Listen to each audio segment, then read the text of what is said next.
तो cash flow statement, तो क्या है ये स्टेटमेंट? तो जनाब कैश फ्लो स्टेटमेंट कुछ और नहीं, ये कैश बुक ही तो है। मतलब तो आप कैश बुक में क्या रिकॉर्ड करते थे? कैश बुक में हमारे बिजनेस में जो भी कैश आता था, यानी जो भी हम रिसीव करते थे उसको रिकॉर्ड करते थे, और जो भी हम पेमेंट करते थे उसे हम रिकॉर्ड करते थे, कैश की उसे हम रिकॉर्ड करते थे अपनी कैश बुक में। तो बिल्कुल वही आपका कैश फ्लो स्टेटमेंट ही है, यानी कैश फ्लो स्टेटमेंट कुछ और नहीं, कैश बुक ही है। बस डिफरेंस यहाँ पे ये है कैश बुक और कैश फ्लो स्टेटमेंट में, कि कैश बुक में आप इतना सिस्टमैटिक ढंग से कैश को आना और जाने का रिकॉर्ड नहीं करते, लेकिन कैश फ्लो स्टेटमेंट के अंदर चूंकि ये एक स्टेटमेंट है, तो यहाँ पे आप जो भी कैश रिसीव करोगे उसको आप 3 एक्टिविटीज में बांट लोगे। ठीक उसी तरीके से जो भी आप कैश की पेमेंट करोगे उसे भी आप 3 एक्टिविटीज में बांटोगे, यानी बहुत ही सिस्टमैटिक ढंग से आप काम करोगे कैश फ्लो स्टेटमेंट में। लेकिन यहाँ पे भी आपको सिर्फ कैश के बारे में डिस्कस करना है, इसके अलावा कुछ और डिस्कस नहीं करना, जैसे आप कैश बुक में करते थे। क्या लिखा है ऊपर हेडिंग?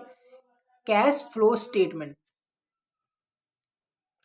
तो कैश का मतलब जो आपके पास कैश है, नकद है, लेकिन कैश का मतलब सिर्फ पैसे उसे नहीं है।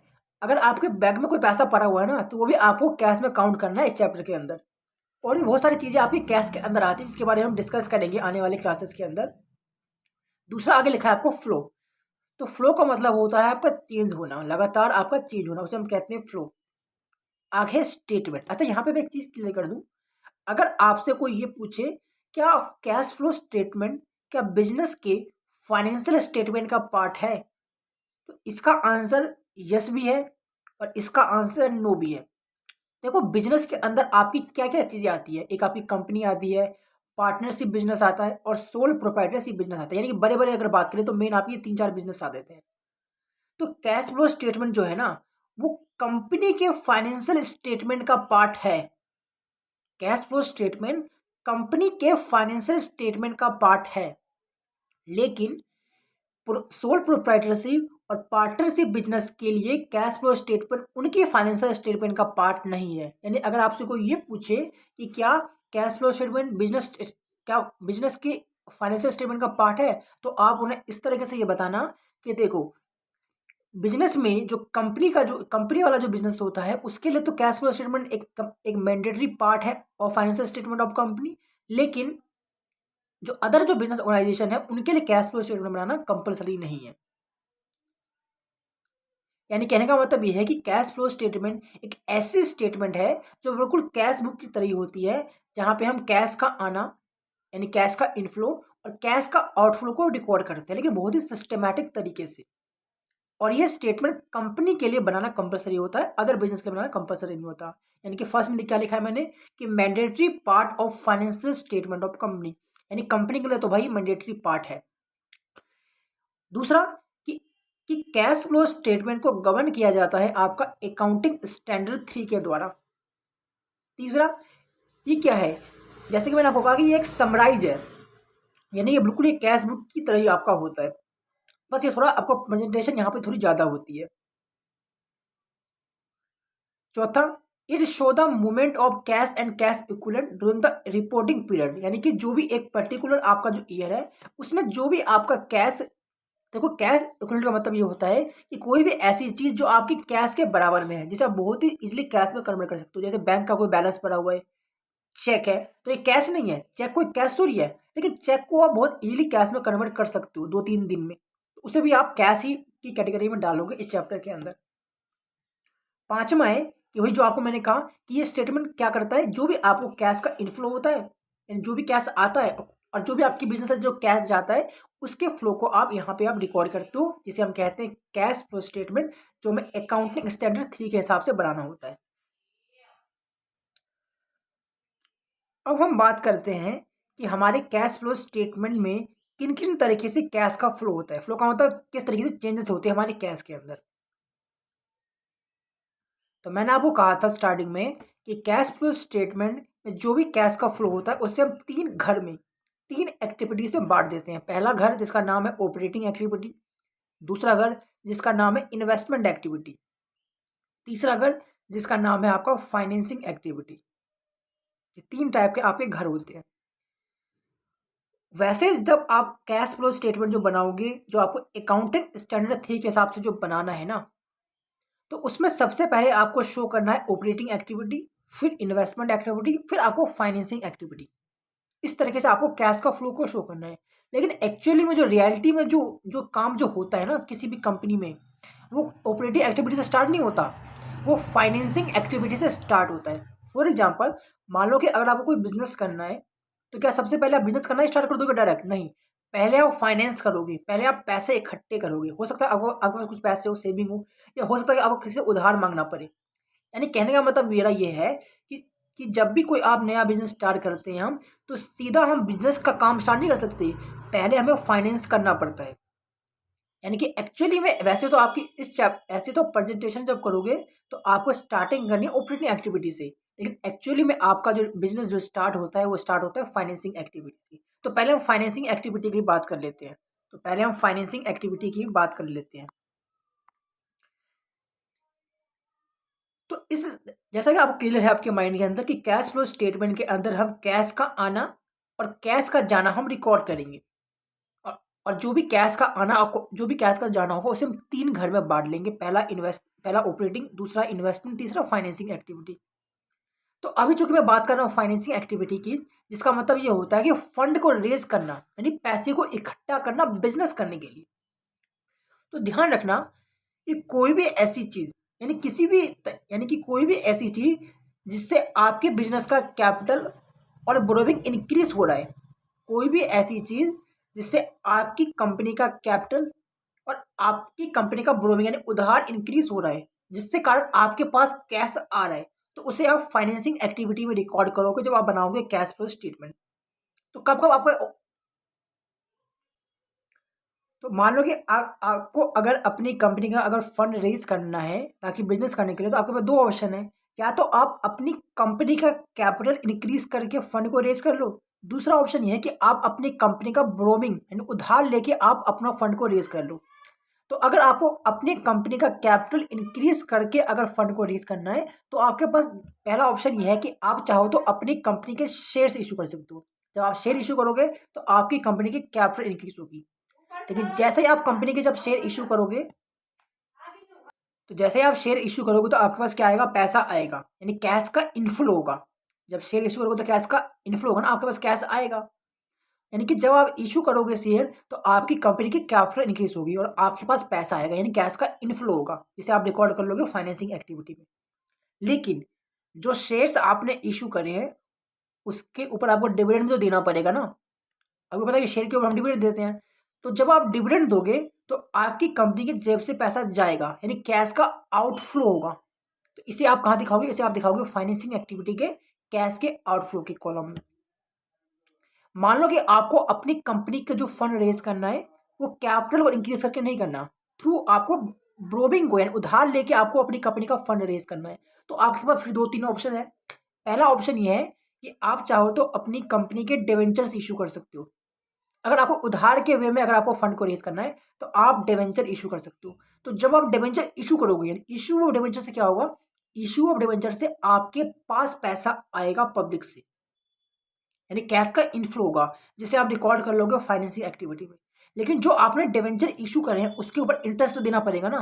तो जब आप इंटरेस्ट दोगे, तो आपकी जेब से पैसा जाएगा, तो उसे आप एज ए कैश का आउटफ्लो दिखा दोगे कहाँ पे? फाइनेंसिंग एक्टिविटी में। इसको हम डिटेल में करेंगे, सारी चीज़ें क्वेश्चन बहुत सारे करेंगे। मान लो कि आपको डिवेंचर इशू नहीं करना, तो फिर आपका अलग तीसरा ऑप्शन ये है कि आप चाहो तो बैंक से लोन ले सकते हो। तो जैसे आप बैंक से लोन लोगे, तो आपकी कंपनी की ब्रोविंग इंक्रीज हो जाएगी, तो आपके पास पैसा आएगा। यानी कि जब आप बैंक से लोन लोगे, तो इससे क्या होगा? जब आप बैंक से जब लोन लोगे, तो आपके पास क्या आएगा? पैसा आएगा, यानी कैश का इनफ्लो होगा। लेकिन बैंक को आपको इंटरेस्ट देना पड़ेगा, तो जब आप इंटरेस्ट दोगे, तो कैश का आउटफ्लो होगा। ठीक है? और जो आपने बैंक का लोन लिया है, हो सकता है कि फ्यूचर में जब आप इसे रिफंड करोगे ना 4 साल या 5 साल बाद, तो जब आप रिडम्पशन करोगे उस लोन का, यानी जब आप वापस करोगे उस लोन का, तो आपका कैश का आउटफ्लो होगा। जो जब आपने बैंक लोन लिया, तो कैश का इनफ्लो हुआ, यानी पैसा आया, और जब आप उस बैंक के लोन को जब रिफंड करोगे, तो पैसा चला जाएगा, तो उसे आप फाइनेंसिंग एक्टिविटी में एज ए कैश का आउटफ्लो दिखा दोगे। यानी कोई भी ऐसी चीज़, कैश फ्लो स्टेटमेंट के अंदर आपके 3 घर हैं। लेकिन उन 3 घर में अगर कोई भी ऐसी चीज़ ऐसा हो रहा है जिससे आपकी कंपनी की कैपिटल और बोरोइंग इंक्रीज़ हो रही है, जिसके थ्रू आप फंड को रेज़ कर रहे हो, तो उसे आपको फाइनेंसिंग एक्टिविटी के घर में दिखाना है। इस घर में आपके 2 रूम है, एक इनफ्लो का रूम है, एक आपका आउटफ्लो का रूम है। जब भी पैसा आएगा आपका फाइनेंसिंग करने में, तो उसे दिखा देना आप इनफ्लो में, और जब भी पैसा जाएगा, जब इंटरेस्ट पे करोगे, डिविडेंड पे करोगे, जब भी पैसा जाएगा, तो उसे आप एज़ अ कैश का आउटफ्लो दिखा देना। कहाँ पे? फाइनेंसिंग एक्टिविटी में, जिसको डिटेल में हम और आगे पढ़ेंगे आपका। अब आपने फाइनेंस कर लिया, यानी आपके पास पैसा आ गया। अब क्या करोगे? अब आप करोगे बिज़नेस स्टार्ट? नहीं, अभी भी आप बिज़नेस स्टार्ट नहीं कर सकते, क्योंकि अभी आपके पास ये पैसा आया है। तो अब आपको बिज़नेस करने के लिए कहीं पे इन्वेस्टमेंट करनी पड़ेगी, आपको लैंड लेना पड़ेगा, बिल्डिंग लेनी पड़ेगी, मशीनरी लेना पड़ेगा, तब जाके आप मेन काम स्टार्ट कर पाओगे। अभी भी आप बिज़नेस स्टार्ट नहीं कर सकते। यानी फाइनेंसिंग करने के बाद जब आपके पास पैसा आया, तो अब आप इन्वेस्टमेंट एक्टिविटी करोगे। तो इन्वेस्टमेंट एक्टिविटी के अंदर, यानी जब भी आप इन्वेस्टमेंट करोगे, तो जब भी आपको इन्वेस्टमेंट करने से जो पैसा आएगा, तो उसे आप इन्वेस्टमेंट एक्टिविटी के घर में एज़ अ कैश का इनफ्लो दिखा दोगे। और जब भी आपकी इन्वेस्टमेंट के ऊपर या इन्वेस्टमेंट को बेचोगे, सॉरी खरीदोगे, तो पैसा चला जाएगा आपके बिज़नेस से, तो उसे आप एज़ अ कैश का आउटफ्लो दिखा दोगे। जैसे कि मान लो कि आपने अपने बिज़नेस की फिक्स एसेट को बेच दिया, तो फिक्स एसेट को बेचना आपका कोई मेन काम नहीं है। यानी जो आपने पहले जो इन्वेस्टमेंट कर रखी थी फिक्स एसेट में, उसे आज आप बेच रहे हो। तो इससे क्या होगा? आपके बिज़नेस से कैश चला जाएगा, यानी कैश का इनफ्लो होगा। कैश आएगा ना, जब आप एसेट को बेचोगे, तो पैसा आप रिसीव करोगे किसी से, तो कैश का इनफ्लो होगा। कहाँ पे? इन्वेस्टमेंट एक्टिविटी घर में। लेकिन अगर आप कोई एसेट खरीदोगे, तो क्या होगा? देखो, इस कैश फ्लो स्टेटमेंट में आपको जो भी सोचना है ना, आपको कैश के पॉइंट ऑफ व्यू से सोचना है कि कैश का क्या हो रहा है। तो जब आप फिक्स एसेट जब खरीदोगे, तो आपकी जेब से पैसा चला जाएगा। आपकी जेब से क्या होगा? पैसा चला जाएगा। तो यानी कि आपका कैश का आउटफ्लो होगा।